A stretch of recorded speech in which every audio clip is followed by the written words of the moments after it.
से स्वागत है आपका आपके चैनल ओजेड एस्ट्रो दिनेश में।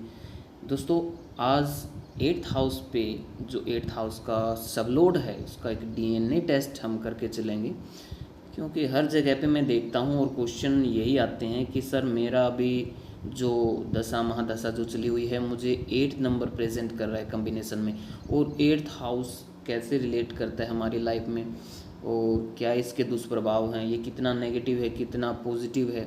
तो आज इन सब पे चर्चा रहने वाली है और लास्ट तक आप वीडियो को ज़रूर देखें, क्योंकि आपके लिए बेस्ट वीडियो रहने वाली है।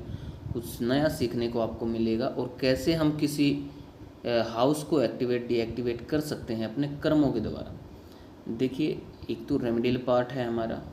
अगर आप चाहो कि 8th हाउस को नेगेशन में लेके आना है या डीएक्टिवेट करना है तो उसके लिए क्या किया जाए, तो मेरा कोई ज़्यादा लंबा चौड़ा उपाय नहीं होता। बिल्कुल आपके घर पे ही रह के 2 या 3 मिनट ज़्यादा से ज़्यादा मैं लेता हूँ और डीएक्टिवेट कर दिया जाता है। इसमें कोई दो राय नहीं है और रिज़ल्ट भी आपको साथ के साथ में मिलने स्टार्ट हो जाते हैं, ठीक है। लेकिन उसकी मेरी कोई फ़ीस रहती है, वो रेमेडियल पार्ट में आएगा और मेरी फीस से जुड़ के जो आपके लिए बेस्ट रहने वाला है। खुद से अपने कर्मों के द्वारा आप किसी भी चीज़ को एक्टिवेट या डीएक्टिवेट कर सकते हो, क्योंकि कर्म से बड़ा कोई उपाय नहीं है। कर्म करने से ही भाग्य को बदला जा सकता है, ठीक है। तो चलिए, 8th हाउस सबसे मैं पहले आपको बता दूं, ये 80% नेगेटिव और 20% पॉजिटिव।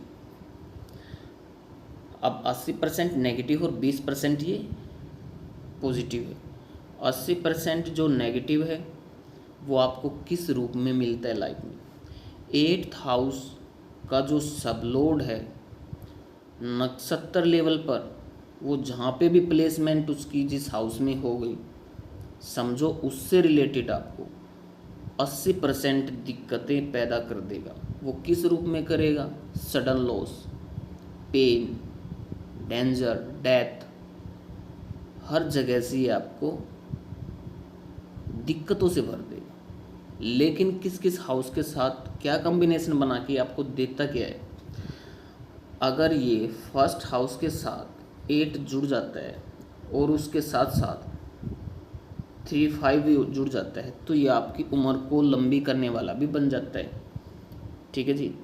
ऐसा ही नहीं है कि ये हर जगह पे आपको नेगेटिव रिजल्ट देगा।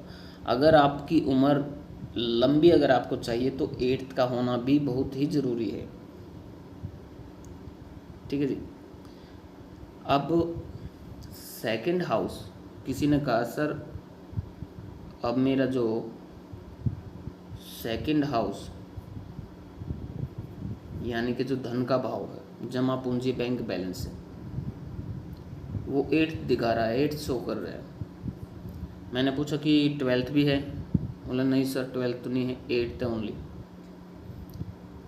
5-8 का कॉम्बिनेशन होना, 2-5-8, सीधी सी बात है।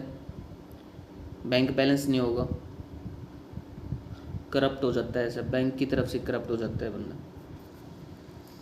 लेकिन मैं ऐसा कहूँ कि भाई तेरे पास जमा पूंजी हो या ना हो, कैश इन हैंड पैसा ज़रूर रहता है आपके पास। अगर नहीं है तो इसलिए नहीं है क्योंकि आपने रूस तरीके का 8th हाउस से रिलेटेड, क्योंकि 8th हाउस हमें क्या दर्शाता है, ये हमें उंगली टेढ़ी करने के लिए बोलता है। ये हमें उंगली टेढ़ी करने के लिए बोलता है कि भाई सीधी उंगली से घी नहीं निकलेगा, उंगली को टेढ़ी कर लो। क्योंकि मिस्ट्रीज का जितनी मिस्ट्री है, अनसुलझे जो रहस्य हैं, वो सब 8th हाउस है जी। शमशान जो होता है, शमशान भूमि होती है, वो 8th हाउस है।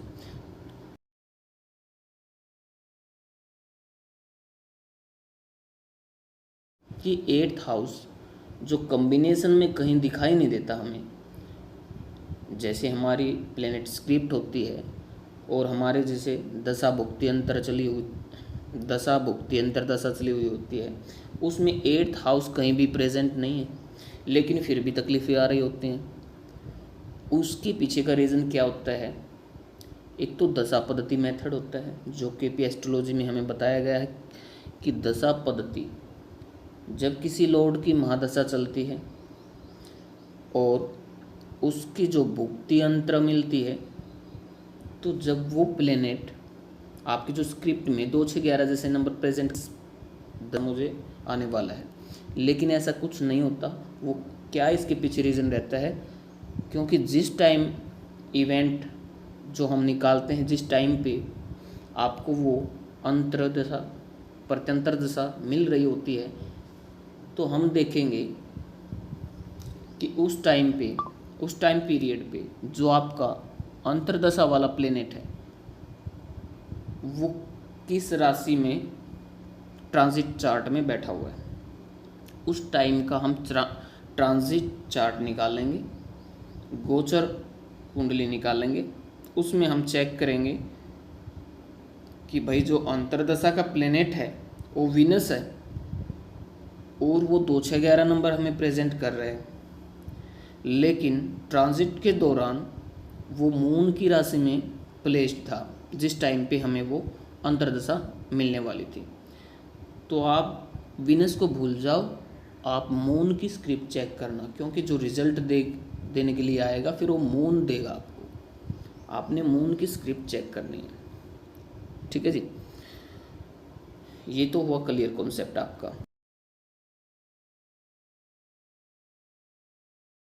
अब 8th हाउस और 2nd हाउस का जो कॉम्बिनेशन है भाई, ये तो मैं गारंटी नहीं लेता कि आपका बैंक बैलेंस होगा, लेकिन 8th हाउस आपको नगद नारायण जरूर बना देगा।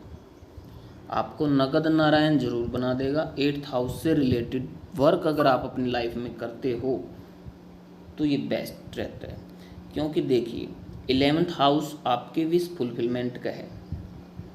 अगर हम 11th हाउस से,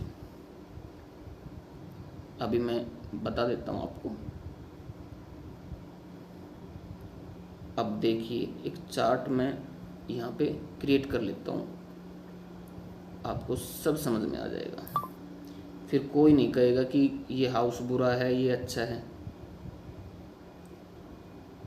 ये 11th हाउस है जी। अब यहाँ से 8th हाउस आपका, ये 8th हाउस है, ये 11th हाउस है, ये 8th हाउस है। अब यहाँ से हम गिनना शुरू करें, 1 2 3 4 5 6 7 8 9 10, तो आपकी विश कहाँ से पूरी होंगी? 8th हाउस से होंगी, क्योंकि 11th हाउस से 10th हाउस आपका क्या बन गया? कर्म। अब कैसे होंगी वो? 8th हाउस से रिलेटेड वर्क करने से आपकी विश फुलफिलमेंट होंगी। आपका जो ये 20% पॉजिटिव था, अब ये कहीं ना कहीं 80% पॉजिटिव बन जाएगा। अब 8th हाउस से रिलेटेड वर्क क्या क्या है वो आप सबको पता है। अगर आपको नहीं पता है तो मैंने डिस्क्रिप्शन बॉक्स में वो सब चीज़ें डाल दी हैं जो आप आसानी से पता लगा सकते हो कि 8th हाउस हमें देता क्या क्या है। आप चेक कर लीजिएगा डिस्क्रिप्शन बॉक्स में जाके, मैंने उसमें सबको मेंशन कर दिया है। अब बात करें, 3rd हाउस से जुड़ गया 8th हाउस, तो क्या करेगा? देखिए 3rd हाउस आपका शॉर्ट ट्रैवल का है, कम्युनिकेशन का है, आपका ऑनलाइन का भी है, ठीक है जी। कमीशन का जो भाव है आपका, वो आपकी राइटिंग भी है। तो ऐसा व्यक्ति अगर सीधे तौर पे, सीधे तरीके से कोई भी वर्क करेगा तो ये क्या करेगा? प्रॉब्लम खड़ी कर देगा से रिलेटेड। आपको वहाँ से दिक्कतें स्टार्ट हो जाएंगी। आप जैसे यात्रा के दौरान, सफ़र के दौरान झगड़ा हो जाना या हेडेक हो जाना, कहीं भी यात्रा करोगे उसी टाइम आपको बॉडी पेन, ठीक है, पॉइंट आ जाता है 8th हाउस का 3rd हाउस के साथ में मिलने से। और 3 8 का कॉम्बिनेशन आपकी लॉन्गेविटी को भी दर्शाता है, आपकी उम्र को बढ़ाता है। 20% पॉजिटिव ये था, लेकिन 80% नेगेटिव क्या हुआ? यात्रा। गवर्नमेंट सर्विस पे है और 3-8 का कम्बिनेशन उसकी दशा महादशा अंतरदशा के दौरान आपको कम्बिनेशन मिल गया, तो हम कह सकते हैं ये रिश्वत लेने वाला बना देता है 3-8, क्योंकि commission 3rd house, 8th house रिश्वत, जो बोलते हैं ना मिठाई का डिब्बा है शराब के लिए, तो मिठाई का डिब्बा बन जाता है फिर ये 8th हाउस 3rd हाउस के साथ मिलके। अब ये वर्क आपका क्या हुआ, आपने उसको पैसे में तब्दील कर दिया, उंगली आपने टेढ़ी कर ली, क्योंकि रिश्वत लेनी आपने स्टार्ट कर दी। लेकिन इसके साथ साथ कम्बिनेशन देखना होता है, कहीं ऐसा कम्बिनेशन ना बन गया हो जैसे उस कम्बिनेशन के साथ में आपको ये किसी स्कैंडल में फंसवा दे।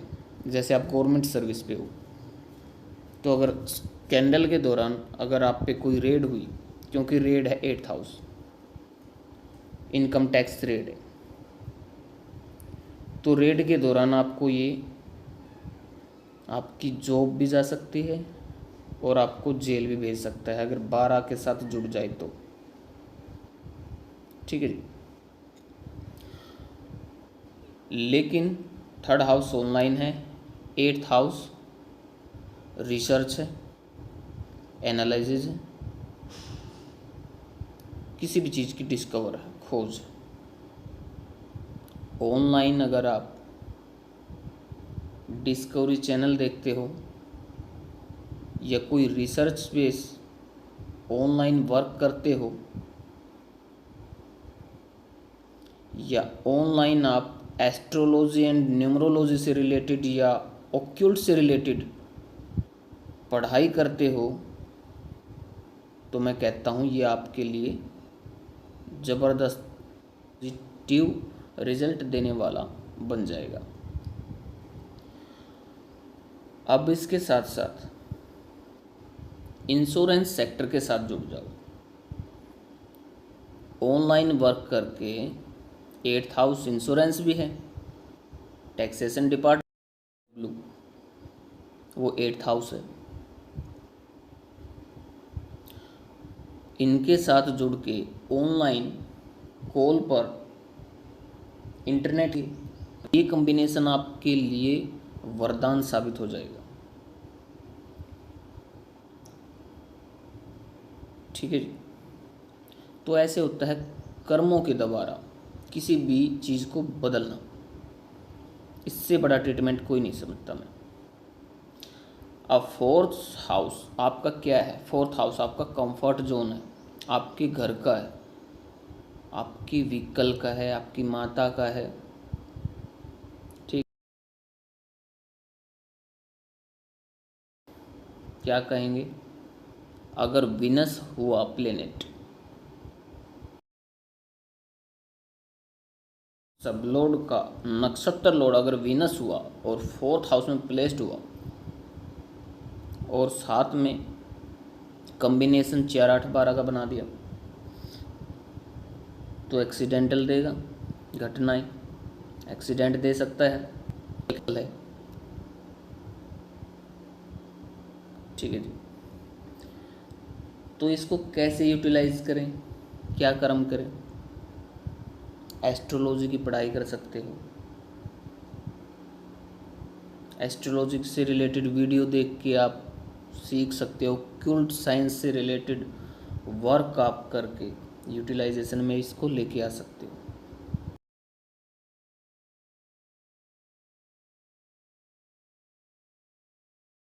फोर्थ हाउस में आपका घर है, अपने घर पर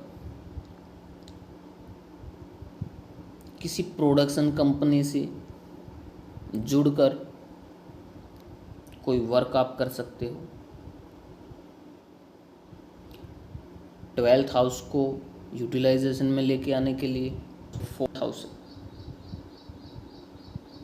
एक काम करें, हॉस्पिटल में जाएं, गवर्नमेंट हॉस्पिटल में जाएं, वहाँ से एक बोतल पानी की भर के ले आएं और अपने घर पे ला के रख लें और उसको डेली आप यूज़ में लेके आएं पीने के लिए। 12th हाउस आपका यूटिलाइज हो जाएगा। या फिर आप घर पे रह के 4/8 है, 8/12 को यूटिलाइज करने के लिए गुप्त कोई दान आप कर सकते हो। गुप्त दान 8 और 12 को यूटिलाइज करने के लिए काफ़ी है।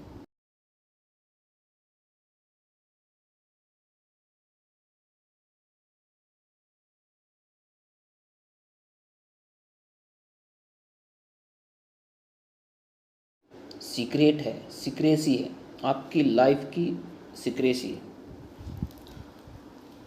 आपकी दिनचर्या को सीक्रेट बना लो, सीक्रेट बन जाओ। 8th हाउस सीक्रेसी देता है। अगर आप 8th हाउस खुद बन जाओगे तो ये आपको बेनिफिट देगा, ना कि प्रॉब्लम्स क्रिएट करेगा। अपनी जो दिनचर्या है उसको सीक्रेट बना दो, सीक्रेट एजेंट बन जाओ। भाई मैं वो सीक्रेट एजेंट नहीं कह रहा कि जो अगर ऐसा हो जाए तो ज़्यादा बेस्ट है। अपने लिए सीक्रेट एजेंट बन जाओ। अपने कोई भी मन की बात या कोई भी कार्य आप करने के लिए, जैसे घर वालों के सामने या किसी के सामने, आप अपनी बातों को बताना छोड़ दो। सबसे बेस्ट, आपके कार्य रुकेंगे नहीं,